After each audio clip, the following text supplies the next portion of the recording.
वाराणसी की पहचान और सबसे व्यस्त इलाकों में शुमार दाल मंडी अब नए रूप में नजर आएगी। सीएम योगी के ड्रीम प्रोजेक्ट दाल मंडी चौड़ीकरण की आज विधिवत शुरुआत हो गई है। चौक थाने के बगल में भूमि पूजन के साथ मॉडल रोड के निर्माण का रास्ता साफ हो गया है।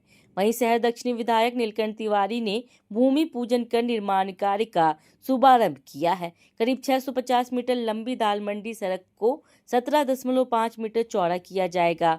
वहीं सड़क को आधुनिक मॉडल रोड के तौर पर विकसित करने की योजना है। इस परियोजना की जिम्मेदारी पीडब्ल्यूडी को दी गई है। निर्माण कार्य पूरा करने के लिए 3 महीने का लक्ष्य भी रखा गया है। यानी आने वाले दिनों में दाल मंडी की तस्वीरें तेजी से बदलती दिखाई देगी। वहीं चौड़ीकरण की जद में आए 181 मकानों में से करीब 150 मकानों को अब तक ध्वस्त किया जा चुका है। बाकी मकानों को हटाने की कार्रवाई जारी है। 7 मकान अभी भी तोड़े जाने बाकी हैं। इसके अलावा चौड़ीकरण की जद में आए 6 मस्जिदों के प्रभावित हिस्सों को भी हटाया गया है। वहीं महाकुंभ के दौरान काशी विश्वनाथ धाम में उमड़ी भारी भीड़ और श्रद्धालुओं को हुई असुविधा के बाद दाल मंडी चौड़ीकरण परियोजना को भविष्य की जरूरत के तौर पर देखा गया। 22 जुलाई को हुई योगी कैबिनेट की बैठक में परियोजना को मंजूरी दी गई और अब भूमि पूजन के साथ यह परियोजना जमीन पर उतर चुकी है। भूमि पूजन के बाद अब निगाहें इस बात पर है कि 3 महीने में मॉडल रोड का निर्माण कितना पूरा होता है और दाल मंडी की नई तस्वीर काशीवासियों के सामने कब तक आती है। देखिए, काशी में आदरणीय प्रधानमंत्री जी ने अब तक 85,000 करोड़ की विभिन्न परियोजनाओं को दिया है। कई ऐतिहासिक परियोजनाएं हर क्षेत्र में दिया, चिकित्सा में, शिक्षा में,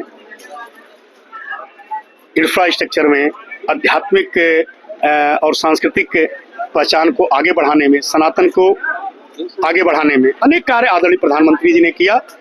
उसी क्रम में ये दाल मंडी भी एक ऐतिहासिक कार्य है। सड़क तो केवल 650 मीटर की है, लेकिन ये 650 मीटर की जो सड़क है वो श्रद्धालुओं के लिए, यहाँ के रहने वाले लोगों के लिए, चौक के, चाहे वो बनारसी साड़ी से जुड़े हुए व्यापार के लोग, कुंजगली के लोग हों, सराफा के व्यापारी हों, राजा दरवाजा के व्यापारी हों या दर्शनार्थी, सबके लिए एक सुगम सरल मार्ग इस माध्यम से उपलब्ध होगा। अब गाड़ियों से भी आने की अपने पास सुविधा बन सकती है। एक हम यातायात का, ट्रैफिक मैनेजमेंट का भी एक रूट बना सकते हैं। एक अच्छा तरीका बन सकता है।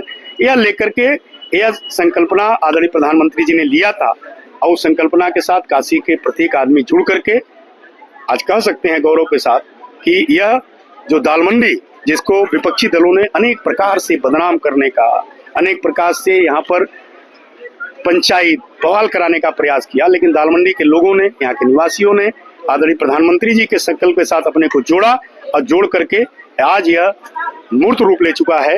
अब यह केवल बनना बाकी है, नवंबर तक बनके पूर्ण हो जाएगा। आज दाल मंडी में डिमोलिशन का कार्य लगभग कंप्लीट हो चुका है।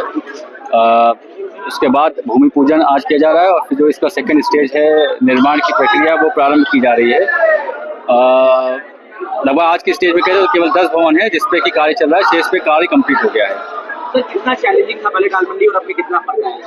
ये 650 मीटर की रोड जिसपे वाइडनिंग होनी है, कुछ काफ़ी चैलेंजेस रहे। लगातार 8-9 महीने से कार्य चल रहा था।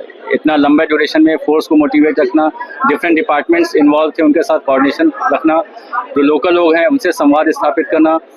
साथ साथ में ये काफ़ी घनी आबादी वाला क्षेत्र है जहाँ पे काफ़ी ऊंचे ऊंचे भवन थे, जहाँ पे हम मैनुअली कार्य स्टार्ट कर सकते थे। साथ साथ में जो भवन है उनका अलग अलग नेचर था। कुछ ट्रस्ट की संपत्तियां थी, कुछ धार्मिक संस्थान थे, तो कई सारे अलग अलग नेचर था। स्वामित्व को लेकर विवाद था। तो उन सभी चैलेंजेस को लीगल फ्रेमवर्क में रहते हुए शॉर्ट आउट किया गया और उसके बाद डिमोलिशन कार्य लगभग कंप्लीट किया गया। आज की डेट में 10 भवन है जिसपे कार्य चल रहा है और शेष 6 भवन है जिसपे कि इस हफ्ते कार्य होना है। कितना चैलेंजिंग था आपके लिए कार्रवाई? अगर टोटल भवन का है तो 181 थे इस पूरे वाइडिंग प्रोजेक्ट में और 6 धार्मिक स्थल थे।